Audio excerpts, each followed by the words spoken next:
How should Christians think about prison reform, crime and punishment, cruel and unusual punishment? What are the proper boundaries that Christians might draw around how we think about criminal activity and what right punishments for that are? Given the conversations these days about deporting people to foreign prisons and how we deal with law and order, or our need for law and order in American society today, how do Christians think about these things? That's what we're going to be talking about today on this episode of Theology on Air. I'm Evan McClanahan. I'm the pastor at First Lutheran. And basically, we have a group chat for our White Pill Radio episodes, and multiple people wanted to talk about this issue of sort of crime and punishment and what is cruel and unusual. And so it was enough people, and we could find the time to do this one-off, what I'm kind of thinking of as a one-off, one-topic White Pill Radio episode. So thank you for joining us today. We do want to encourage you to go to theologybythepint.org, theology by the pint, just like it sounds, .org, and learn about future events, our leadership team, how you can donate, because this is a commercial-free podcast. Those hardly exist anymore, commercial-free YouTube. Well, we don't put commercials on. We don't monetize on YouTube. True. Anyway, other than Sarah asking for money, we have no commercials. So, theologybythepint.org. Go there to learn more. Attend our events. That's really where the secret sauce, where the magic is. Unfortunately, Sarah couldn't be with us here today, so shout out to Sarah. But who is with us today? We have Marquice. Yes, I'm Marquice. I'm a pastor at Christ Church in Sugar Land, overseeing the contemporary worship where we have the fog machine and skinny jeans. Oh, yeah? I'm Ken. I'm an accountant. Cody, over here on the left. I'm on TikTok. TikTok? Yes. I thought that was TikTok. Criminal. No, we're allowing that? Not yet. Not yet. Okay. Oh, good. Cody Pogue, P-O-G-U-E. Cody, P-O-G-U-E on TikTok. All right, I'm going to test the Cody Ken cam. All right, you're both in the frame. So there you go. All right. Looking nice, guys. Ken's a little out of focus. Yeah. You're good. Sorry. I got a 50 millimeter camera. It's set, and it's manual focus, so it's like, anyway, it's a whole thing. If I had a producer, who was working behind the scenes, and I wasn't producing while hosting this, maybe everything would be better. But I don't. You're so gifted. You're so gifted. I desperately need a producer. I'm looking at the camera now, and it's like all off center, and it's driving me crazy. But I'm not going to stand up and fix it. It's too late. Okay, guys. Well, this came up because President Trump said, "Hey, let's open up Alcatraz again. I think we need to do that. If they're not going to let me deport." They being sort of judges that seem to be activist judges and sort of getting in Trump's way of doing what he wants to do. If I can't deport people to those fancy El Salvador prisons, then I'll just kind of create my own version of CCOT, which is the name of that prison in El Salvador, and reopen Alcatraz. And I don't know that if he really means it or not. I don't know if he's just trolling. I don't know if he's sort of using it as a threat or what. I've been to Alcatraz. Anybody visited Alcatraz? Nope. I visited it a few years ago, and it would take a lot of work to get that up to humane standards for, a prison and a whole lot of money. It's probably covered in lead paint, for example. So I don't know how long it takes to, repaint a thing. Yeah, probably all that kind of stuff. Roof. Yeah. You got to fill in the hole where the guy, Clint Eastwood, escaped from Alcatraz, and you got to make sure Al Capone's cell doesn't have any, diseases still. Anyway, okay. Yeah. I still think of Harry Potter for some reason when I hear that name. Oh, Azkaban? Yeah. That's what I'm connected with, like Sirius Black. But it's not totally different. Did you hear the theory that Trump was actually probably watching Escape from Alcatraz because it was airing 2 hours before he put out that tweet? It's hey, whatever. We don't know that he was watching the movie right before, but we think it's possible. It's possible. Whatever. You never know when inspiration might strike. And do you think those three guys escaped from Alcatraz? I think they did. I think they got away with it. But they must have been excellent swimmers. Great movie, by the way. Okay, so. I don't know. What do you guys think? Should we reopen Alcatraz, but use that as a foray to say, really, the question really is Trump's sort of new, I think it's old for him, but his interest in restoring law and order, his observation that America is kind of fundamentally a country without law and order, and he needs to bring back law and order. Is that an accurate assessment? I don't think so. So first of all, I think the Alcatraz thing, the more you think about it, the sillier it is, because it houses like 300 people. It's on a pretty small island, and it's not that can't be the solution. It's going to cost millions of dollars to fix back up. And we don't have a problem with people escaping from a prison. I think that's the idea behind Alcatraz is you can't escape from it. And as far as I know, we've got some pretty good prisons up in Huntsville that it's been a long time since somebody's escaped. You know, so I don't think that's a problem that we have. But there are still the signs as you drive through Huntsville on I-45. Do not pick up hitchhikers, especially the ones in orange suits. Yeah, there are. But as far as having a crime problem, I don't really know that. When was it better would be the question. If we look back through history, crime is actually fairly low compared to the 90s, the 60s, even the 50s. Sure. I think the big change is because we have social media now, so everybody talks about the crime. And also we don't know our neighbors. So if I don't know that person, I don't trust it. So it feels less safe than it used to. But I don't. So, for example, when I see on X video of a guy going up behind another guy, saw this a few weeks ago, hitting him in the head with a hammer. Yeah, well, certainly any crime is probably too much crime. It would be great to do away with all of it. We're Christians. But we're kind of utopians in our own way, right? Yeah. Like to think that. But historically, we're not living in some horrible hellscape that some people would make us think. Historically, we're living in pretty decent times. Well, you're asking when was it better? Also, the question is where is it better, right? Like El Salvador. Urban density is going to have a lot more crime than where you don't know your neighbors because they're like 5 pastures away. Right. And ironically, those people actually do know their neighbors a lot better. In the cities we don't, but out there they do. Yeah, you have to resort, get help from your neighbors when you're all alone. Can I ask a quick question just around the table, real quick answers? What do we think the purpose of prison is? Right? The primary purpose, the end goal of prisons. What do we think that is? Yeah, I think it depends on who you ask and what they have for breakfast, quite honestly. Because for some people, they would think it's a way to eliminate the criminals, to not only remove them from society, but to deal with them in a way that disciplines them so that they don't re-enter. Others would say it's a way to keep society safe by taking away the quote-unquote bad apples or whatever the case may be. And others would also argue it's a opportunity to reform the mindset or the behavior of quote-unquote criminals. What about you? What are all of your thoughts? Yeah, so for me specifically, I mean, I've had family and friends that have entered in prison. I know people who've just gone in because they were picked up and some who have served sentences. For me, I think it is a place to remove people who've made poor decisions from continuing to negatively impact society. Okay. I don't know how well prison reforms. There's a book called Burning Down a House, which talks about how when you throw kids specifically in solitary confinement, it actually does worse. And data and studies will come out to show you that when we do put kids into these facilities and institutions, it actually has the inverse effect than what we hope with reform. So I don't know how helpful it is for that purpose, but I think just the removal from causing more harm in society. Evan, in your view, what is the purpose of prison? Are you asking ideally? Yeah. Like okay. You obviously think prison should exist, right?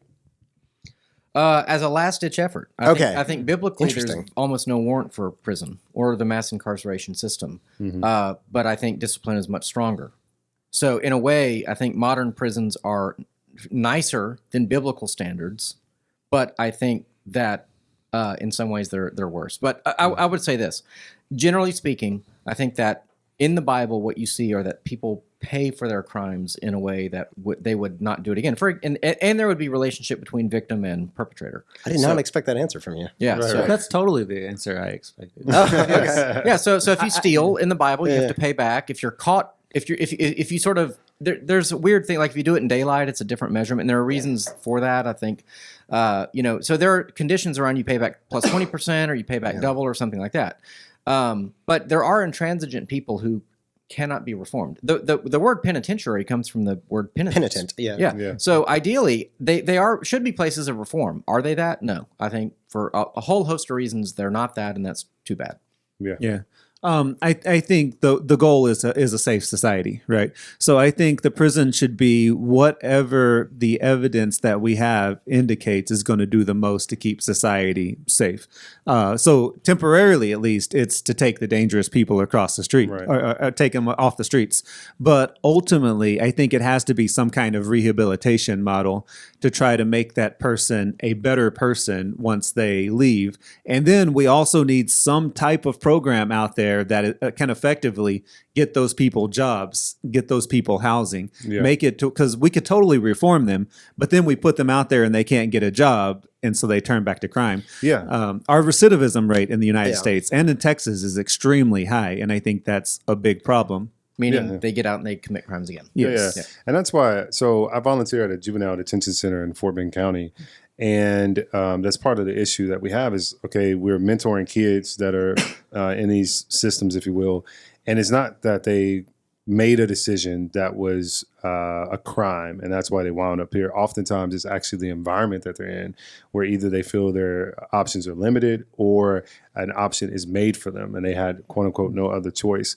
And even if we do mentorship and we change the perspective, the reality is they're going to go right back into the same environments that they were in, right back into the broken systems, right back into the poverty, right back into the communities. And so I think this whole idea of prison and reform, et cetera, is a larger question about economic empowerment, education, and things of that nature, and the nucleus of the family. Even What's then, your answer, by the way? So I was going to say my answer is kind of what you were talking about, and what you guys are talking about, a safe society. And that's kind of where I stop. Right? If prison is to exist at all, I definitely don't think it does a good job at recidivism. Right? I don't think there's any programs that you can do inside a prison. Honestly, we call these antisocial behaviors because, like you said, societies have failed them. I think the best thing to do is just like have a society where they cannot reoffend in the way that they've offended. So like, you know, if you have violent offenders, right, get them a community, but like, you know, it's not like a general population type situation, but like constantly have them interacting with other people and not violent criminals, right? So give them a webcam, right? Give them internet access. Give them like don't make prison a punishment for them. If you have like somebody who committed financial crimes, right? Like, take away their Bloomberg terminal, put them in a place where they can't go get a Bloomberg terminal, but like it shouldn't be a punishment. Like people that consume and distribute CSAM, child sexual abuse material, right? Like take away their internet access. Absolutely. Put them in a like facility where they don't have any internet access.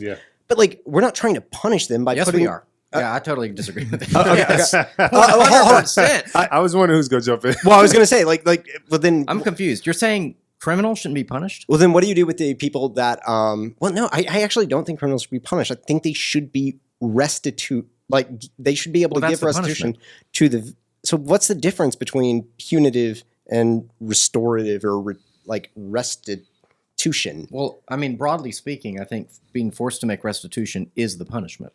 Right. Okay. But let's say that throwing them into a cage and treating them like an animal is like, that's punishment. Well, that's why we talk about cruel and unusual. Yeah, you could beat someone, and that's a punishment, but like that doesn't restore anything, right? No, I agree. I agree that what we have is like only punishment. That's what I'm saying. Okay. Yeah. I also think it goes, it's important to note that here in Texas, we have the prison fellowship program. So our church does a lot of ministry in the Carol Vance unit where we bring spiritual formation into that. And Texas was one of the first ones that allowed that within their systems.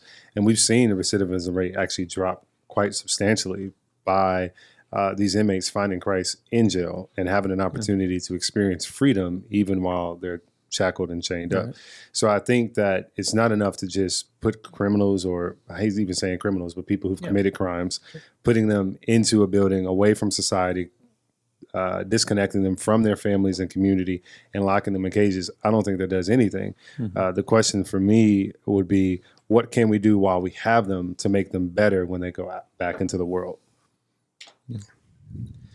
Yeah. So it sounds like I'm with most of the liberals here. I'm outnumbered, by the way. Don't you dare call me a liberal. But I do have one fear, because I'm very much for rehabilitation, and I philosophically tend to totally agree with you. I have one fear associated with that, and that is, let's say that you have some guy who assaults somebody's child. And so we're going to send them to the camp where they get treated with dignity, with respect. The goal is rehabilitation, all those things we support, but there's no punishment. Now that person had a family that wants revenge. And if the state isn't going to institute revenge, I worry that people will take it on themselves. That's my one Well, there's fear. also restitution, right? How do you make restitution for child abuse? There's got to be a financial thing that you can put on it, right? Well, see, so this is where I would come in and say the part of our problem with the system today is that the death penalty should be called for in situations like that. I mean, that just isn't punishment. But then what's Biblically speaking. But then what's stopping the abuser from just killing the kid? Right? If it's going to be the same sentence either way. You've got to scale this, right? Which is why I mentioned CSAM in the beginning, where it's just consuming and distributing, but not actually, not physically. I shouldn't say actually, not physically harming a minor, right? And then there's physically harming a minor, but not killing them, right? We have to deal with this without a one size fits all thing. Otherwise, what's stopping them from just killing the minor after they're done abusing them? Yeah, I think in general, I would agree with the argument you're making that it has to be scalable and it has to be proportionate. But my question for all of us is, what is that scale of punishment going to be? I mean, maybe it's, for example, like in the federal prison, if you do white collar crime, nothing that's violent, first time offender, you may go to a federal camp, which is basically like summer camp. Minimum security. Minimum security. Yeah, minimum security. I mean, you have so many freedoms. It's ridiculous. And then for those who commit violent crimes, you're in solitary confinement most of your time in prison. I thought solitary confinement was still pretty rare for only the worst offenders who offend in prison and things like that. It might be a fair Even argument. in El Salvador, you got to really mess up to get in solitary. It's pretty common, right? A lot of the Jan 6 people were in solitary confinement for a long time. Yeah. I mean, solitary confinement, we overuse it. I didn't know we were pro Jan 6 here. Okay. I'm not saying I'm pro everybody. I'm kidding. I'm kidding. Ignore. I don't think they should have been thrown in prison, right? Yeah. I think there's only a couple of violent nutbags that should have been separated from. Yeah. I mean, the ladies walking through the velvet curtain, Dominic Pizarro. Okay, but I think let's go back to this thing of your argument was that if they get the death penalty, then they might as well kill the kid. You're saying that while they're in the, and I don't want to get graphic here, but while they're in the act of harming a child, you're thinking that they're thinking what a jury might say probably 5 years from then, which is sort of how long a trial usually takes, if they even get caught, which almost most of the time they never do. There is going to be a difference between what abusers do, where they try to convince the kid not to say anything. Yeah. And if they know that life and death is on the line, they might not take that chance. That's what I'm saying. Right. But it's not an in the moment thing, right? Yeah. The convincing the child not to say anything, the grooming happens over a long period of time, in which case they may have the thought, well, what if this kid just disappeared? So I think here's a more relevant question for us on the podcast is, what do we feel if we believe that there should be a scale, right? So that if you traffic violation shouldn't be death penalty, right? But maybe what does the Bible say? Right, that's what I was going to say. The Bible has a scale. Yeah, I was going to say, what is the biblical scale for something like this? And do we take as Christians the Old Testament understanding? Which biblical scale? Because there's many. Right. That's what I'm saying. Do we take the Old Testament and apply it to where we are today? How do we determine what the biblical scale is for crime? Because even in the Second Temple period, right, you had the Torah, but then you had all the additional stuff that you got to add on top of that, right? I don't know what you mean. The Torah and the Mishra, right? Where the Torah is just the first 5 books of the Bible. Right. But then the Pharisees and Sadducees, they added a bunch on top of that. For which Jesus condemned them. Exactly. Yeah. But so that's clearly off the table. Yeah. And then Jesus simplified the law to love your neighbor and love your God. But he also came to fulfill the law, every jot and tittle. So I don't think... Does that include the laws about how to buy and sell sex slaves of war? Did he fulfill every jot and tittle of that? I think you're mocking the Old Testament law. That's a very bad idea. It's in the law. It's a very, very, very bad idea. I would say this, that so I'm a theonomist, broadly speaking, a general equity theonomist. So I think that basically that Old Testament civil and moral law continues into the modern day. Ceremonial law has been fulfilled by the death of Christ. So there are 3, generally speaking, I would argue 3 qualifications as to why laws would not transfer from the Old Testament to the New. We live in New Testament times. One is that it deals only with the land of Israel. There are certain laws that deal with the land of Israel. Right. 2 is there are certain laws that deal only with the tribes of the Jewish people, we would say, the Hebrew people. And then 3 would be laws. If Paul Sloan is listening, he might be pulling his hair right now. But I would say 3 laws that deal with the sacrificial system. The temple, the animal sacrifices, the burnt grains, the Levitical laws, things like that. Hey guys, Sarah Stone here. Sorry to interrupt what I'm sure is a riveting podcast episode, but Theology by the Pint needs your help to continue providing these podcasts, offering our in-person events, and growing so we can bring thoughtful conversation and the hope of the gospel to a world that's increasingly walking away from church and from faith. Now that we're a 501c3 nonprofit, all donations are tax deductible, so we've crunched the numbers, and if each listener of this episode gave just $1 for each episode you listen to, we'd put a huge dent in our annual budget. So consider giving today. Go to theologybythePint.org/give and click the link to donate. Thanks so much, and now back to our show. Because those specifically deal with are fulfilled with the sacrifice of Christ. Now, in terms of, we don't have laws about speeding in the Old Testament because they didn't have cars. Yeah, so you take the civil laws and you build cases. I think Old Testament law is case law, and that's the system we have in British common law, and that's the system we have in America. Right. And basically, that's why. What does the Supreme Court do, for example, when they judge a case? They look at precedent, and every other court, but beneath them as well. It's a case law system. You have precedent. Precedent doesn't always rule, but it gets a wide preference. So there could be cases like, Dred Scott, that essentially allowed slavery to continue, that was eventually overturned, separate but equal. And, there are concepts that do get overturned. Roe v. Wade was settled law that 50 years later. Neither of those were law, but the Fugitive Slave Act would have been a law. Yes. They interpret the Constitution, interpret law, and they're not making law. But so your argument, therefore, would be because the way you view Scripture as it relates from the connection of Old Testament to New Testament, God being the same moral deity, therefore the moral law, if you will, continues from Old Testament to New Testament. So I would then look at the Bible in its holistic view and say, what was the moral continuity, and use that even to today. So if God called for the death of a particular action in the Old Testament, then today we should do the same. Yes, but for example, not all murders are the same, even in the Old Testament. Right, so there's the example of two guys that go out into the woods, and the axe head falls off while they're cutting up a tree, and a guy dies. Right. So they have cities of refuge established so that a presumed murderer can go and to make his case. He can say, I didn't kill the guy. I don't know how the axe head got it. It flew off the handle, literally. It was an accident. And, I guess they had some version of forensic people who would look at the evidence and be like, well, yeah, they were very good friends, for example, or there's no financial benefit or whatever. They would look at the evidence and they would clear the guy or not. So I think that in the Old Testament, you would have 2 or 3 witnesses, for example, to many crimes. And one of the questions I've brought up on the show before is whether forensic evidence a witness in the absence of a human being with a set of eyes. And I think we're going to quickly get to the point of, is camera evidence good evidence, given its potential to be faked? So I think it's still a complicated thing. We still have to ferret it out. I don't think it's settled. I mean, again, we have case law where every case is different. Every crime is different because all the circumstances are unique to every single crime ever committed. Yeah. There is a crime called wire fraud, but it's always committed different people, different banks, different situations, different associations, etc. So you have to look at the evidence of each one. I think that's a biblical concept. My point is that I think that the law demands, for example, the death penalty. I think that God demands it. I think you can't say it's incompatible with God's nature because God revealed it. If you believe that the Old Testament is truly the word of God and it's revealed of God, God is okay with the death penalty. Now, we could talk about, he was without sin through the first stone and whether that overturns the death penalty.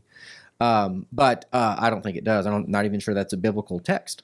But that said, I think you can't say it's above God to severely punish people who step out of line.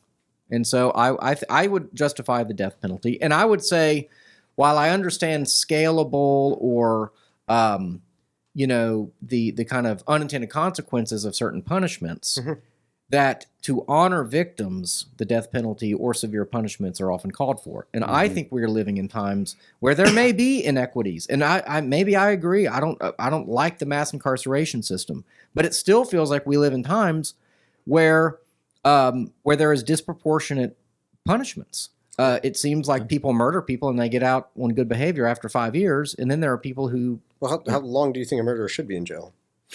Well, I would say Definitely. I do Let's think offer definitely. Texas. We don't have first degree, second degree, third degree murder. We have capital murder, and which is essentially first degree murder. Yeah. And then we have negligent homicide and such. So it depends. I mean, which murder are you talking about? Yeah, exactly. But that was why I was asking the question, Right, is because right. there's the axe head, and then there's If it's first degree murder, capital murder, premeditated, you rob a liquor store and you shoot the guy dead in the event of, I think death penalty.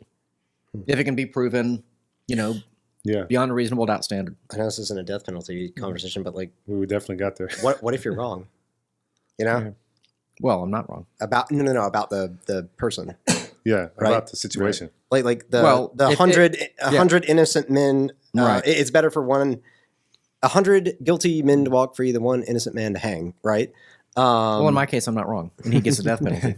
So on that note, Perfect society, right? one of Yeah. my If angels issues. governed men. Yeah, One of my issues with our system is, and I don't know a better way, but I think our criminal justice system has really severe problems in that what kind of prosecutor do you want to elect? Someone who puts away a lot of bad guys or someone who doesn't put away a lot of bad guys? Well, the more they put away, the more that person's going to get reelected. So their motivation is to put away as many people as possible. Okay, what kind of people have good attorneys and what kind of people don't have good attorneys? Rich people have great attorneys. Poor people often don't have an attorney at all. So that poor person, Don't worry, the state will give you one. you'll get one that's overworked and that's young, and so Looking for a plea bargain. and so you just get a lot of plea bargains, and you end up with all these poor people that are in the system, while the rich people just doesn't matter what they've done, they almost always get out of the system. And then we can put in some of the racial anomalies on that. We know that a lot of people in our society hold biases. There's been studies showing that people have biases and that sort of thing.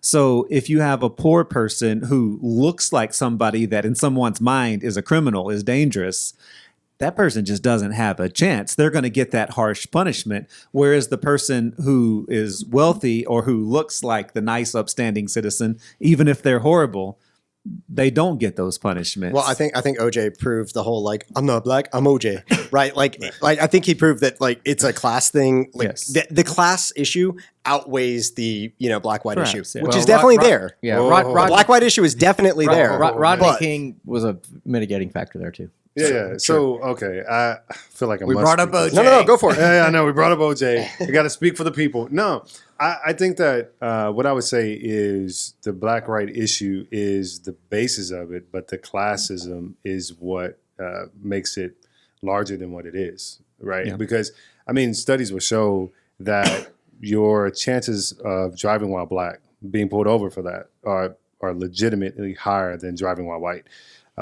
Myself, I was profiled in Jackson, Mississippi. It was me, two of my classmates, MDiv students. One of them was the son of a bishop. And so we were just good kids coming to visit his parents and some of my family there. And the guy pulled us over because he said he smelled paraphernalia of weed while we were driving by. I was like, I don't know how you smell he paraphernalia. has a powerful nose. yeah. That's, Okay. that's what we're saying. So, that's a simple case in a large scheme of things, but the data does show those sorts of things are happening more. The sentences are longer, but it is because oftentimes the poverty, the inability to hire a lawyer, it's because of the economic situations. So it's a very complex reality that we can't escape. And to look at it from one angle will make us lose sight of the full picture, I think. Yeah. And had he arrested you and said, look, you can spend 5 days in jail and get out on a plea deal, or you can take this to court, in which case we're going to throw the book at you. Yep. Would you have taken the 5 days? Yep. Listen, I probably would have at that point because I was a poor college Yeah, kid. young kid. And the poverty thing, the class thing, that's exactly our Yeah. point. Yeah. Yep. Evan. Yeah. No, so this is What? brought out. I'm kidding. It's brought out in a book called The New Jim Crow, whether you like it or not, whether you disagree with it or not. The system she works out is we as minorities encounter a system from the time we're pulled over from the police officer all the way until the time our sentence is committed, because the introduction into the system is really determined by police officer. And if the data shows we're being pulled over more often than not, then we're more often introduced to a system. And the data will also show that we don't have the same economic power, us being black minorities, as white brothers and sisters. And so if we're entering into the system, then we're more likely to have the longer sentences. We're more likely to take the plea deals. And so, I mean, the funnel just continues to go. Yeah. Right? And even when you account for priors, right? These statistics do account for, ceteris paribus, everything else equal. Yeah. It still comes out to you get a black defendant and a white defendant, same crime, same court. Which one gets a longer sentence? Which one do you think? It sucks. I mean, we don't have to take a whole detour into black, white, or police officer versus black Americans. We can definitely get there, but I think it's just about general prison reform and stuff. Yeah. Or social justice. Well, there's a lot of money in prison too, Yes. whether it's private prisons or public prisons. There's private prisons? There are incentives to keep people in jail, while they're in jail. I remember years ago, Michelle Malkin, who's a very, right-wing commentator. I think she's on the Blaze these days. And she kind of talked about the importance of the Innocence Project. And I think it was a podcast that was done by the Innocence Project. Now, I think sometimes they've gotten innocent people, off through, really good work. I think a lot of the times they're not always right. Right. And I think that they have certain points of views that I would, disagree with. I'm sure they're like default against the death penalty, for example. But, that was kind of interesting. I do think that I think that there has been a couple of changes in the last probably decade or so. As conservatives distrust the government more, they are more open to the fact that, the government and the court system gets it wrong. And so they're more open to something like the Innocence Project, which is generally thought of as kind of a liberal kind of project, anti-law and order project. Then square that with this whole due process stuff going on right now. Well, let me come back to that. Sure. The other thing that's happened is that prosecutors are far more liberal than they used to be. So prosecutors, I think they used to be the people who upheld law and order. They were the people who went to go get the bad guy, and so they were kind of the straight-laced Republican types, who were, and now prosecutors, like if you look at, say, a lot of district attorneys, like Kim Foxx in Chicago, when the Jussie Smollett thing went on, there's been lots of examples. I mean, the Soros prosecutors, the Soros DAs, the George Soros funded DAs, like in our own, they actually seem to be against prosecuting people. They actually seem to be the people who let people off, put them back out on the streets. And so, because they don't want people to have a record, they don't want them to, lose out on opportunities in life, or so, whatever the case may be, whatever kind of the liberal thinking is behind that. So, I think there are a lot of prosecutors in big cities who aren't actually, really tough on crime at all. They're actually using their position to be soft on crime, and so I think there's a disconnect there. You're talking about illegal due process for illegal immigration? No, you're saying that conservatives don't trust the system in general, the courts, the federal, like the feds, right? But the ICE are feds, you know what I mean? Like they're trusting this lack of due process. When just a minute ago you said they're becoming more and more skeptical. Well, I think it's a tribal thing more than it is. I don't think it's a tribal thing. I think there's been a change in administrations. And the two administrations. No, that's what I'm saying. Like my tribe is in the administration. No. When you say tribal, you diminish it. You make it sound like we're just a bunch of troglodytes who are knuckle dragging our way through life and say, "Oh, my guy likes it. It must be good." No, the border control is a completely different apparatus under Trump than it was under Biden. Under Biden, the border control let in 15 million illegal people or so. Under Trump, the border has closed. Why would I look at the border patrol in both cases and be like, they're the same? No, not saying they're the same, but the skepticism seemed to disappear. You know what I mean? For good reason. Okay. Because the border control has different management. DHS is run by a different person. I would think that would be true of any administration. I would imagine that the IRS is viewed differently under different administrations. But then it's not a skepticism of the system. It's just a skepticism of their system versus our system. You know what I mean? It's not like it's not the feds. Point. It's not a distrust of the feds, right? Yeah. You know what I mean? Yeah. When you were saying that distrust of the system exists, I'm like, nah. Well, I don't know. That's why I said tribal. It might depend, maybe, but I would say, for example, even though Trump is in, we still hate the IRS, right? I mean, so there are universally hated. We still hate USAID. Those of us who know what it is. CIA cutout. So we would say that there are many agencies that we would say it doesn't matter who runs. We now have a profound distrust.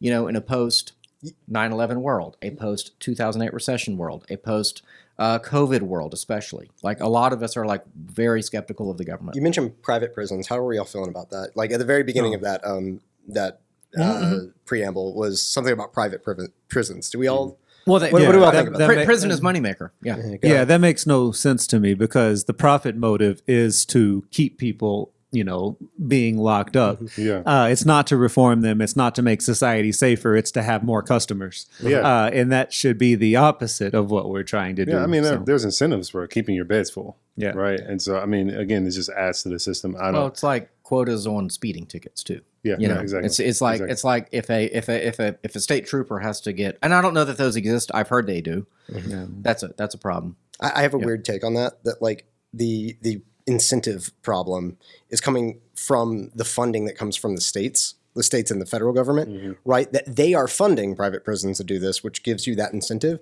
I don't necessarily think that private prisons should be as much of a problem because you were talking about earlier how it should be easier for them to get jobs when they get out of prison. Right. I think they should be allowed to have jobs in prison, right? I really think like prison should, like some of them for-profit do. prisons should probably be allowed to like Yes, be their but how own much- local, How much should they get paid? be their own local economies. You can get three hots and a cot for free, right? Like in whatever we have now, but like to upgrade to like a Norway, Sweden, Finland style like suite. If you're doing your job, you're keeping your nose clean, you're not getting in fights. Like I don't see why. I'll tell a quick story. Sure. Very quick. Person that I don't know, but I know people who know him. He got in an altercation with his wife. Probably should have gone to jail for some amount of time. But 3 kids were in the house. They said, there's a white guy. They said, even though his wife never pressed charges, never showed up to anything, never was interviewed by the police because she was a drug addict and she kind of provoked him and da-da-da-da. So she said, no, I don't want him to go to prison. He got like 15 years because 3 kids were in the house and it was considered child endangerment just because he harmed her in the presence of them. Yeah. That seems outrageous to me. Was he also Now- a drug user? No. Oh. I mean, again, he would even say, I probably should have gone to jail, but not for, I think it was 14 years. It was like Yeah. 2 years plus 4 each or something. Okay. Now, here's the thing about the work. He works for a logging company. I think you make something like 50 cents an hour all day Yeah. in the heat, Yeah. cutting down trees, operating heavy machinery, great worker. And, he actually gets out all day. I think all he does is report into jail and go to sleep at night. Then he gets up and he goes to his job. Now that to me seems unjust. That he is essentially slave labor. I will say this in El Salvador again, my newfound hero. They have super hardcore CCOT prisons for MS-13 and 18th Street gang members and all that. There no more gangs are allowed. It's to be in a gang is illegal in El Salvador. Okay, but if you're a nonviolent prisoner, they teach you skills. They teach you various, I think, HVAC, plumbing, gardening, lawn care skills. And they accept, I would say this as a meta thought, the experience of the prisoner must be a personal experience. Just like the experience of charity. And what we have done with charity in America and with the prison experience in America is it's essentially a kind of a blank check, institutionalized process. No one is going to be reformed if there's not a connection to some human being who cares enough about them and says, hey, why are you this way? What can we do to get you rehabilitated? So there was something that came out. I was recently reading it, just in summary. But Trump actually in 2018 passed the First Rights Act, I believe. First Step Act? Yeah. First Step Act. Yeah. Kim Kardashian pushed that, I think. Yeah, First Step Act. And that was in fact, the interesting. lady, I think her name is Alice Johnson. She's in the administration now. She was one of these that was released. Sorry. Yeah. So with that, I mean, hate him or love him, it made some, I wouldn't say all, but made some positive changes because it reduced the impact of priors on your record, especially if they had nothing to do with the related crime.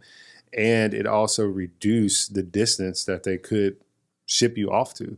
Because part of what would happen is, okay, if you commit a crime here in Houston, Texas, and you get shipped all the way to Ohio, there's no family connection. Yeah. There's no community. There's no rehabilitation.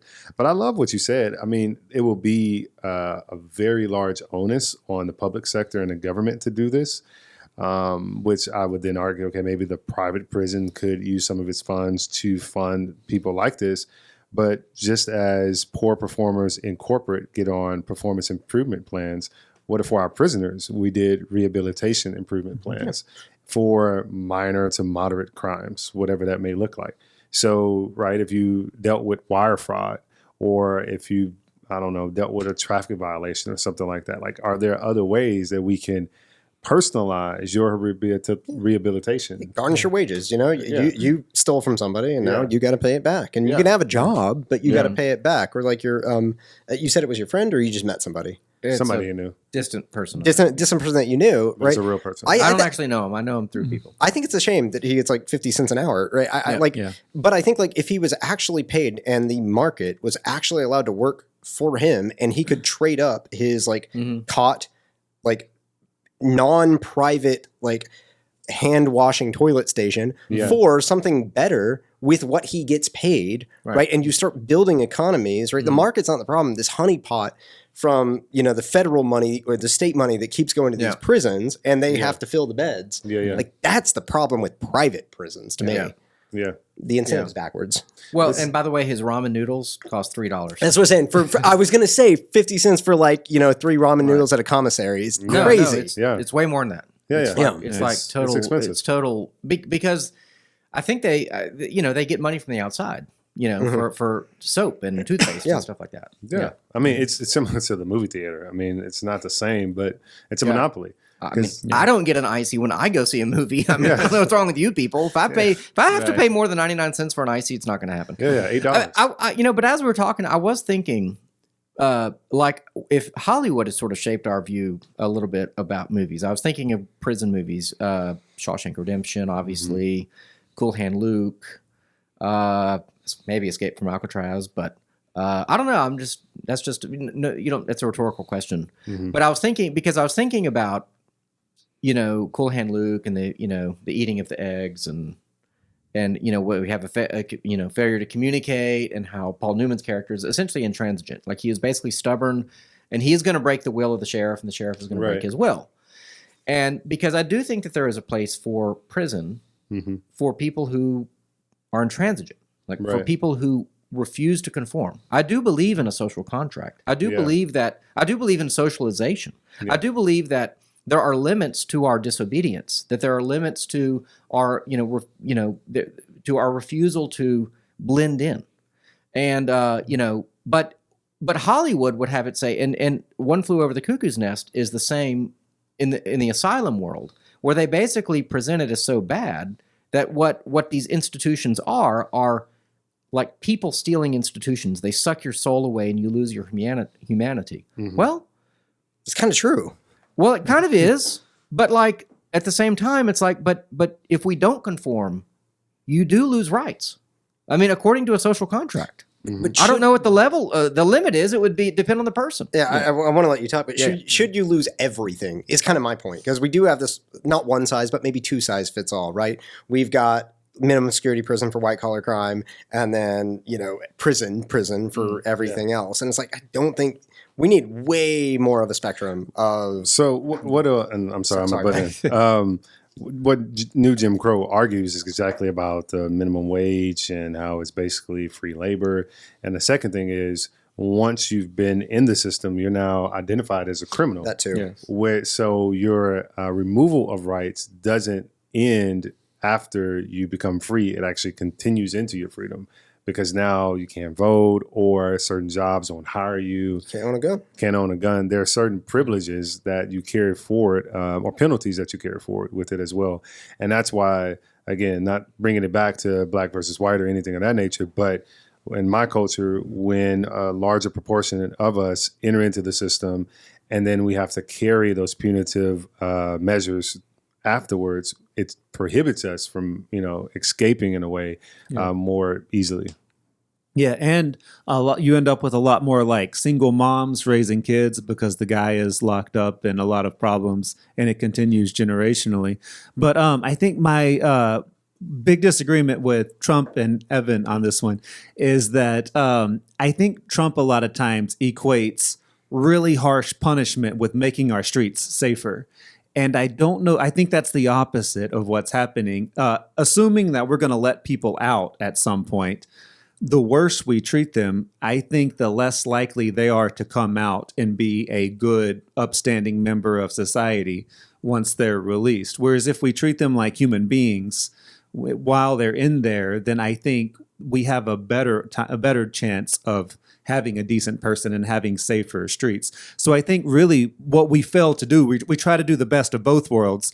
We need to decide, is the purpose of punishment to make our city safer, or is it to get revenge on those people who wronged us? Because I think we try to do both, and we end up not really succeeding with either. You put people in with a bunch of violent people. Do you think they're going to be more violent or less violent, right? Or, like, is it going to make them better people when they get out or worse people? And another thing that I hate, going back to the media that you mentioned, one trope that we've all seen on Law and Order is like, oh, pretty boys like you, super popular in prison. Yeah. One gross thing that we've all just accepted as like a trope is like the prison is so horrible because of the things that happen to you, not necessarily from the guards, but from like the other prisoners. And that's a punishment. And like, oh, it's a good, like I even saw it from the left where it's like, oh, Trump is getting arrested. He got his mug shot. Like he better protect his backside. You guys are glorifying sexual violence, right? This is insane. It's actually very true. So my question becomes, because I mean, we can argue from all sides of the elephant, right? But what do we think is the biblical solution to social justice? Like, what do we consider to be the way forward in either rehabilitating, protecting our society? How can we address? Can you define social justice? Yeah, I mean, sorry, I just don't. Yeah, no, that's fine. Let's just say specifically as it relates to prison, what is a justified way of reforming a criminal? Or a justified way of treating a criminal, X, Y, and Z, fill in the blank. It's very abstract. I think where crimes where restitution is possible, thievery, for example, that should be the goal. That the person, and maybe the state facilitates their working to pay back the debt, but that should be the goal. And in violent crimes, I think actually we probably need more, maybe more death penalty. Let me say this though. I think we need a massive like accountability reset. I think we live in a world essentially of no accountability. Everyone sort of gets bailed out. And the reason that people like you were saying earlier, like the reason a lot of people end up in jail is because they come from broken homes, they have no opportunities, they don't see a future, and crime is just kind of all that they've got. And I think why do we have so many broken families? Well, we would get into, well, I think the government has become father for a lot of families, for a lot of kids, and that's a terrible dad. Government's a terrible dad. And generally speaking, homes without fathers, turn out, children that are far more likely to end up in the criminal. So we really kind of do have to go back. Prison is the end of the line. I mean, even for a lot of people who end up in jail, they were given probation opportunities. They were given deferred sentences. They were given, prison for a lot of people is like their fifth crime. Not everyone, but for, Sure. So, but what type of crime? Like, depending on the statistics, because you'll look at them and it'll be all like over the place, but it's between like 50 and 70% are non-violent. And I think that really matters, right? Prison might be the end of the line for somebody with like, Joe Biden's 3 strikes rule, but like prison really, like what type of crime you committed definitely matters for non-violent crimes, whether you killed somebody by selling them drugs, or killed somebody by like pointing a gun at them and pulling the trigger. There's a difference in degree and a difference in kind between those two, right? One's more akin to like the Ford lawsuit when, the tires were blowing out and then the cars were flipping over and like you have a... You mean the Pinto? Yeah, the Ford Pinto, where you have to put a price... Well, they literally did a calculation that said... How much is a human life worth? Yes. Yeah. Well, it's cheap. Well, it's cheaper to... not do a recall on the car. It's cheaper to pay out people in a lawsuit and when they're dead. And for a drug dealer that like maybe somebody did die from the drugs that he sold them, like I see that way more similar to the Ford Pinto. I think we should copy and paste Singapore's drug laws. Literally copy and paste. You're carrying 5 grams of a drug, you're a drug dealer, you get the death penalty. I'm a zero drug person. I think drugs are wrong. They should not be tolerated. I don't know why we tolerate drugs. I think that's insane. So what if that person you're serious about that? 5 grams death penalty. Well, it's something like that. Yeah. It's so what if that person has a family? Because you were talking just a minute ago about how important it is that we have fathers raising their kids, right? What if that's a dad that you're taking away from the family? These are all the what if situations. It's like if you have a law, you basically have to say, well, these are the consequences. And you can't say, well, but there are extenuating circumstances. I don't know. What do they do in Singapore? So, I mean, Does Singapore have a massive crime problem among the youth? No. I'm sure some, they don't have drugs either. They don't have gum on the sidewalk either. I mean, is that now? Is Singapore the freest country? You can't have a free country if you have an immoral people. You can choose. Yeah. So what I would say to that though is, I think we as a society, as America, we have picked and choose our laws and how to enforce the laws, which has created the society that we're experiencing today. Because even the attack on drugs and the super predator time, I mean, crack was getting way more sentencing and longer duration than cocaine. And we know that the population that was using that was primarily minorities in comparison to whites. And so Put them all in jail. Yeah. Death penalty to them all. Evan saying the frat boy and the guy outside of the 7-Eleven, like throw them both. Yeah. Spoon or no spoon, you're going in. So I think that we should be, in general, more equal in what we assess. At the same time, I think it goes earlier to that, because I agree with you, Evan. I feel like for us, the problem, us being just American society, the problem comes back to the home. And that's where the church does its best work, because there is some data that shows even if a father is absent, if they have a father-like figure, it can mitigate some of the impact. Yeah. And so I didn't know that. Yeah, it can mitigate some of the impact, which is why uncles step up or why men in the church step up, and it plays a fatherly role. Or even stepdads that are good. Yeah, or even stepdads that do it, right? And so I feel for us as a church, maybe we can stand on the side of policy, but we can all stand on the side of family and the nucleus of family and teaching the biblical principles, which again, I think comes back to theological debates and all that kind of stuff.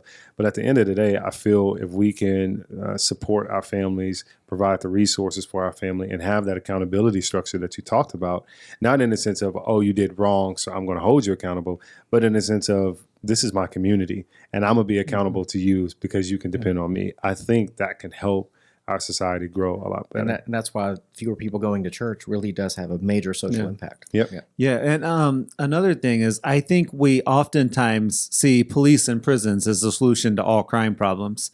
But I think what he's saying is really important.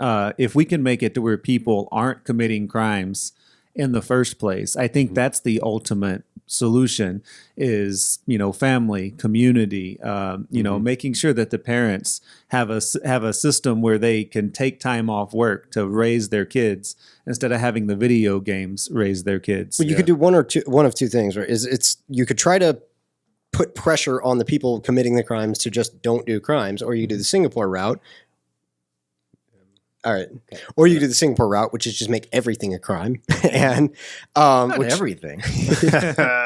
And I think it really matters, like, what are the crimes? Like, being an upstanding citizen in Singapore is not a crime. Is there a victim is what I'm saying. Yeah. No, this is man, I lost my train of thought, so we'll continue. I want El Salvador's gang laws, Mexico's immigration laws, and Singapore's drug laws. So what about China's camera system around the city? That way, at any point, you've got a camera on you, so you can't get away with breaking the law. It's like one of the most un-American takes I've ever heard from you. Your heritage is rebellion. Like, Evan, like, you're an American, dude. What's going on with you? I'm kind of authoritarian. I'm not a libertarian. I like I said, I think freedom is a luxury for well-behaved people. Yeah. We're not a well-behaved people.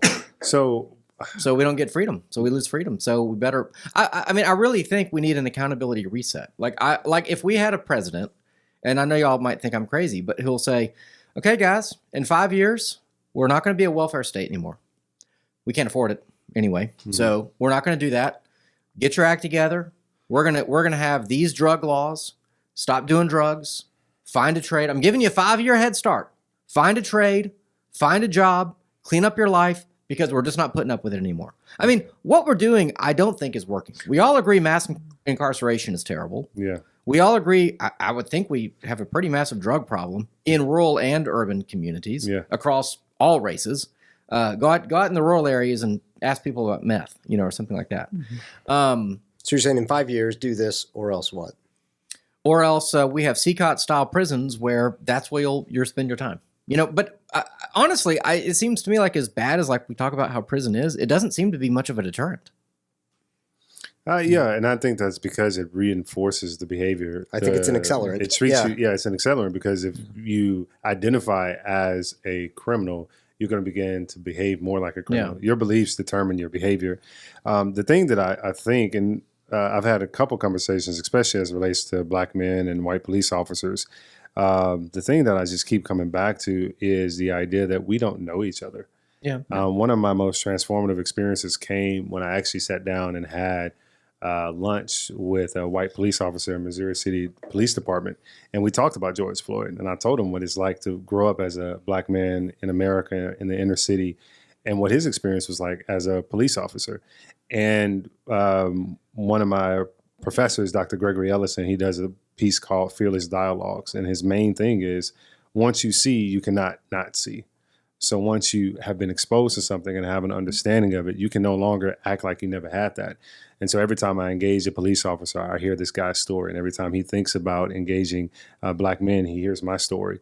And I think if we were to do more of that, to get to see the value and humanity of each other and do community like we're doing now, part of the reason why we're able to have these quote unquote debates or differing views is because we know each other. We've been around each other enough times. We've supported each other.